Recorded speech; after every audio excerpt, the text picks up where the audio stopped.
Hi everyone, this is Z, and in today's video I would like to talk about a second deck in the 20 Strong Tanglewoods series called Tanglewoods Gold. 20 Strong Tanglewoods is a tabletop game consisting of a core box containing dice and a token, and a deck of cards that will be your scenario for the session. Tanglewoods is a set of expansions to the 20 Strong series that is centered around fables and fairy tales. Tanglewoods Gold is one of the 3 initially released scenarios that can be played standalone or joined with red and white as a part of a campaign that is set up using the Baba Yaga expansion.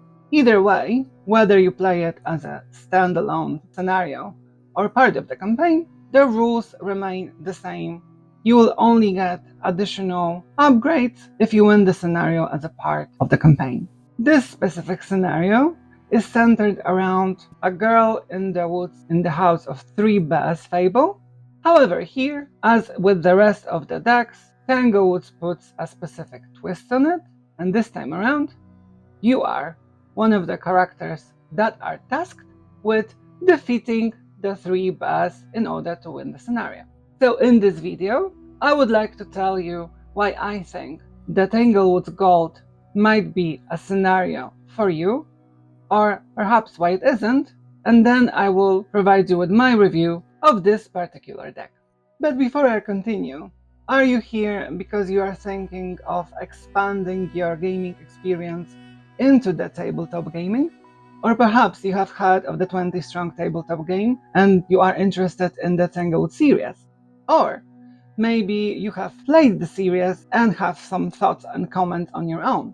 Either way, please share it with me in the comment section below. And also, if you could, please like this video and subscribe to my channel for more reviews of tabletop games, of cozy games, Switch 2 games, and other games I would like to review this year. Thank you. So, what is 20 Strong Tanglewoods Gold? It's a combination tabletop game where you use the core box, pair it with the scenario deck, in this case gold. You will use the dice to fight enemies. You will use the token as your indication of your gold. And you will use the deck in order to navigate the forest in order to hunt for the 3 bears. The scenario deck contains 5 heroes. It contains a merchant with items that will help you on your journey, the 3 boss bear cards, and enemy cards that you will shuffle together with the fable cards in order to create separate decks. It also contains map cards that have directions on them, and your job will be to pick a map card, fulfill the directions that the map specifies, west, east, south, and north, in specific combinations on that given card, and then get enough encounter cards, so the enemies or the fables, with respective directions on them to fulfill the requirements of the map card.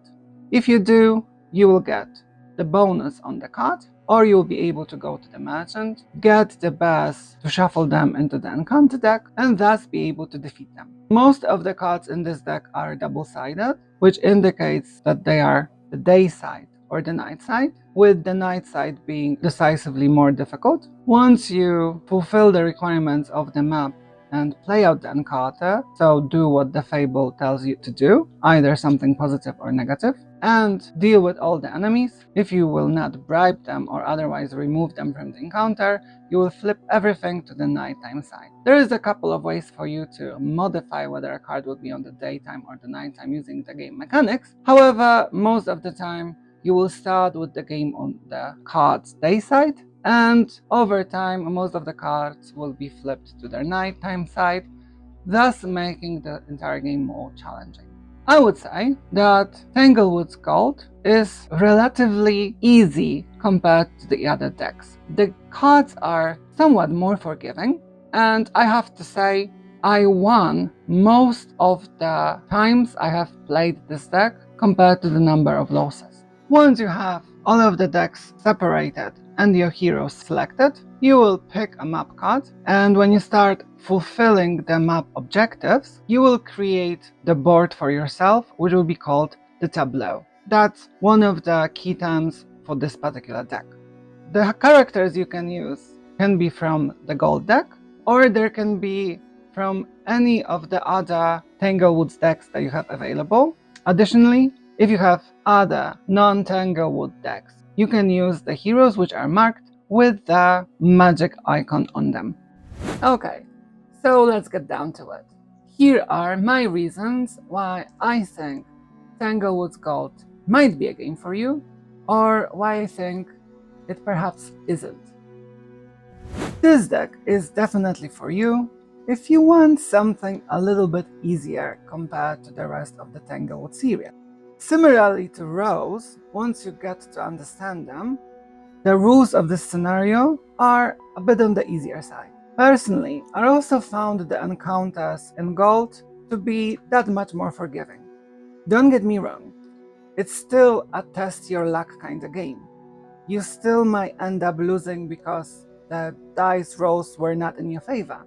You might still pick multiple enemies in one tableau which are pretty strong. Or you might just get the items that don't really work with your current playthrough. But as I already mentioned, I find this scenario to be a little bit easier to win, especially considering that my win to lose ratio is quite high. The game is also for you if you want something that really doesn't take up much space. Of all the Tanglewood scenarios text I played, this one really takes the least amount of space and was easiest for me to play it almost anywhere, on chairs, on the ground next to me, on a very limited amount of space. I just got a little bit creative on how I set up the board, not identical to what the rulebook suggests, but keeping the decks separate as I needed to, and really it requires very little space to set up. So when it comes to travel friendliness, this one is the best of the decks. I would say the game is for you if you want to have the most amount of control of impact on the cards that you will choose from any of the other games. Here, the strategy stat will allow you to plan ahead quite a lot compared to the other decks, and thus having that much bigger impact on the randomness of the entire game. And of course, the game is for you if you are into fairy tales and fables and enjoy the aesthetics that are quite consistent across the Tanglewoods series. Okay, but now let's consider why the game might not be for you. As with the rest of the Tanglewood series and 20 Strong games in general, you will not always win. If this is something that is crucially important to you and really impact your enjoyment of a game, then I don't think the series is for you. While Gold is a little bit easier to win and offers you more choice when it comes to the impact you have on the scenario, there is still enough randomness to make sure that you will not win every encounter. You will not win every time. The game is also not for you if you don't like too much planning.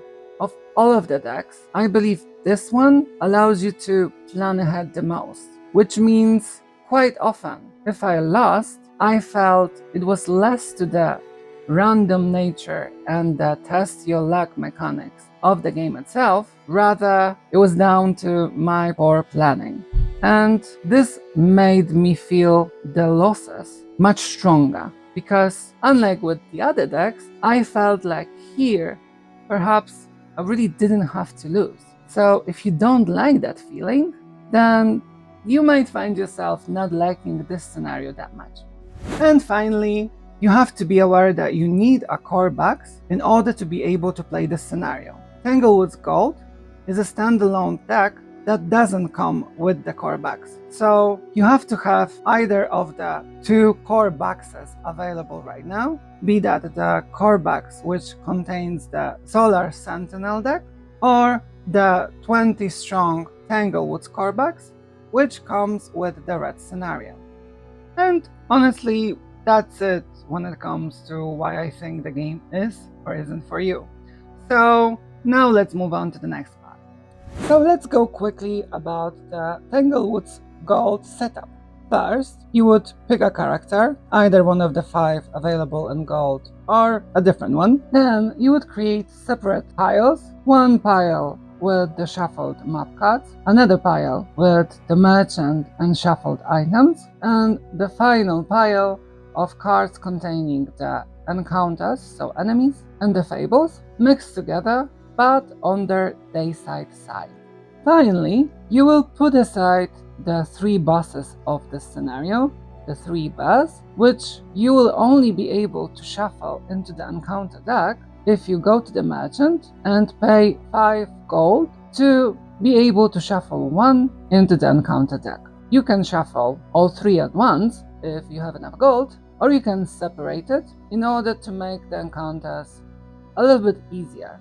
In this scenario, you will be using all 17 combat dice from the get-go. You will start the game by selecting a map from a number of maps drawn from the bottom of the pile up to the number of your strategy stat.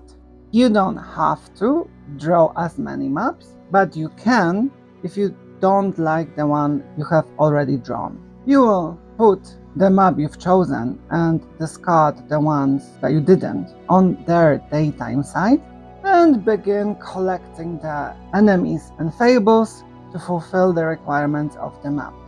You will be able to put more enemies and fables than the necessary amount dictated by the map in order to gain additional benefits from the cards already on the table, but you don't have to. Some enemy cards and fable cards will have an icon which would indicate they can fulfill any directional need of the map to ease things up, and some cards will have none. Again, you will select a couple of those encounter cards up until the number of your strategy stat, and then you will proceed by selecting the one that you will add and discard the rest. Some cards will force you to add them immediately, and you will not be able to choose not to. Once you fulfill a map card, you will flip all of the cards on the tableau to the nighttime side and discard them unless otherwise specified. And if the map card had an icon of a merchant on it, you will be able to go to the merchant, purchase items, upgrade them, or start hunting for the bears. And that's it. So now let's move on to my personal review of the Tanglewoods Gold deck. It was the second scenario I've played in the series after suffering an overwhelming loss in the red deck, and to my surprise, but also a little bit of the delight, I realized that gold is a lot easier than the red scenario was. It is also the deck that I bring with me almost anywhere, because as I said, it's the easiest to set up in a limited amount of space. It is also the one that I know I will be able to play wherever. If I can, I pick all of the decks, but if I can only take one with me, then gold it is. Again, the art style of the entire Tanglewood series really does speak to me. I love the Fables universe, and here again the art style really captivates me. I love seeing the fabled enemies, I love the encounters, I love the characters. The entire universe speaks to me, and gold is no different. And I find the bosses here to be the easiest. At this point, I think I know them by heart. So if I were to recommend a starter deck for someone who would want to give this universe a go, then I would definitely go with either this one or the rose one. I would say gold is easier to understand. So perhaps gold would be my recommendation for the first game in the entire series. It's a great scenario to give a go and to introduce everyone into the universe of Tanglewoods as well as 20 Strong. I think you can't go wrong with this particular deck, so if you have the core box already, then I strongly recommend that you get the gold scenario. It's pretty fun and really travel friendly. So, a strong recommendation from my end if you want or consider giving it a go. So, thank you for watching and see you in my next one. Bye! I am surrounded by cats, as you can see. Your campaign.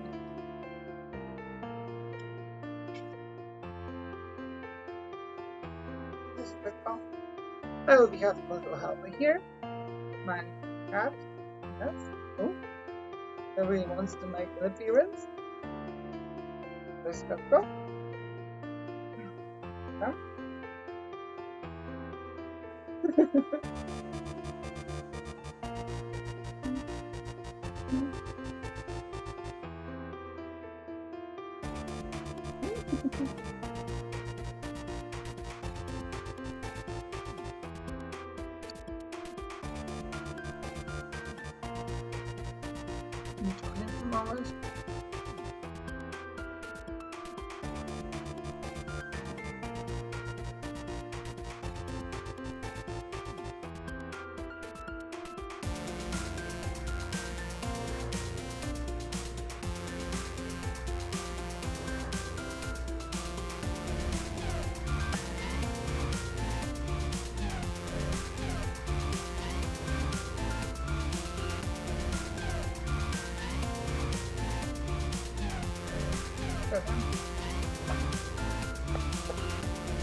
Myślę, że to będzie interesującego anima.